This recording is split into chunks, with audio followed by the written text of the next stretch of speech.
প্রিয় দর্শক, আজকের ভিডিও টপিকস অবশ্যই থাম্বনেইল দেখেই বুঝতে পারছেন যে কবে হচ্ছে বাংলাদেশের জাতীয় নির্বাচন।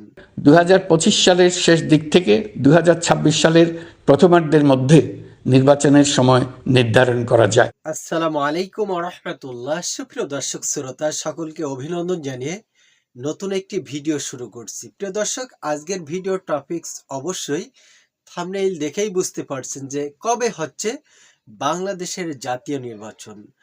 সুপ্রিয় দর্শক শ্রোতা, আজকের ভিডিওটি সরাসরি আমাদের বর্তমান সরকারের প্রধান উপদেষ্টা ডক্টর ইউনূস তার মুখ থেকেই আমি যে বাণীটি শুনলাম সেটি আপনাদের সঙ্গে শেয়ার করছি। সুপ্রিয় দর্শক শ্রোতা, বর্তমান সরকারের প্রধান উপদেষ্টা গ্রামীণ ব্যাংকের প্রতিষ্ঠাতা ডক্টর ইউনূস ইনি যে তথ্যটি জানিয়েছেন যে বাংলাদেশে আগামী নির্বাচন যদি সবকিছু ঠিকঠাক থাকে, ডক্টর ইউনূস বলেছেন যে 2025 সালের শেষের দিকে অথবা 2026 সালের প্রথম অর্ধাংশে এর ভিতরেই হচ্ছে জাতীয় নির্বাচন।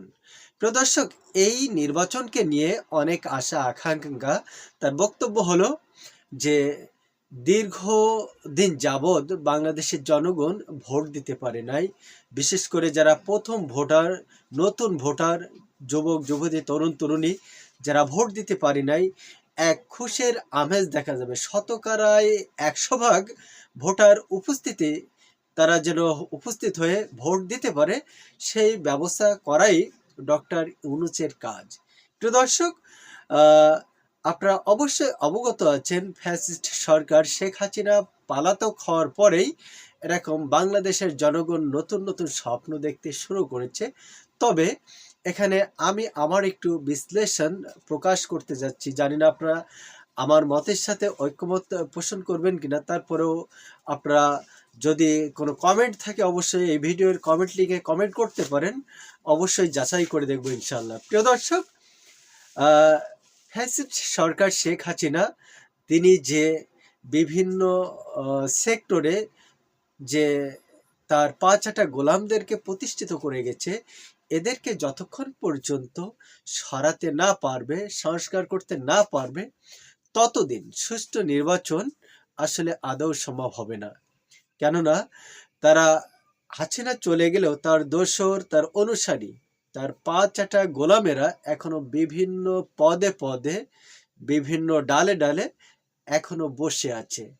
যারা এখনো হাসিনা যখন বলছে টপ করে ঢুকে পড়ব, সাথে সাথে তারাও সেখান থেকে একটু মোটিভেটেড হয়ে একটু আনন্দে উল্লাসে মেতে উঠছে, এই বুঝে আমাদের আপু চলে আসলো। তো আমি যেটা বলতে চাচ্ছি, এদেরকে অপসারণ করার মাধ্যমেই আমাদের কারেকশনটা করতে হবে। যতক্ষণ পর্যন্ত কারেকশন না করা হবে ততক্ষণ পর্যন্ত সুষ্ঠু নির্বাচন হবে না। এখানে বিভিন্নভাবে ফ্যাসাদ, বিভিন্নভাবেই গোলযোগ সৃষ্টি করবে, এটাই স্বাভাবিক। সুপ্রিয় দর্শক শ্রোতা, তো আমি মনে করছি প্রধান উপদেষ্টা ডক্টর মোহাম্মদ ইউনূসকে যথেষ্ট পরিমাণ সময় দিয়ে তাকে সহযোগিতা করা। এখানে সর্বস্তরের মানুষ, সকল স্তরের জনগণ এখানে স্বতঃস্ফূর্তভাবে তাকে সাপোর্ট করতে হবে, তাকে হেল্প করতে হবে যে যেভাবেই পারি। সুতরাং এই মুহূর্তে যদি তাড়াহুড়া করে নির্বাচন দেওয়ার চাপ দেওয়া হয়, তাহলে আসলে কারেকশন ছাড়াই নির্বাচন হবে, আর যেটা আসলে অপ্রত্যাশিত ঘটনা ঘটে যেতে পারে। প্রিয় দর্শক, এই ছিল আমার বিশ্লেষণমূলক মতামত। আপনারা দ্বিমত পোষণ করলে অবশ্যই কমেন্টে জানাবেন। আর বিশেষ করে দ্রুত নির্বাচন দেওয়ার পক্ষে যারা চেল্লাপাল্লা করছেন, আমি মনে করি এটা একদমই অনুচিত। প্রিয় দর্শক, সকলের সুস্বাস্থ্য কামনা করে এখানেই শেষ করছি। আপডেট পেতে অবশ্যই চ্যানেলটি সাবস্ক্রাইব করে সাথে থাকুন, আর পাশে থাকা বেল আইকনটি চেপে রাখুন, তাহলে নতুন ইনফরমেশন আপলোড হওয়ার সাথে সাথে আপনি পেয়ে যাবেন। আল্লাহ হাফিজ।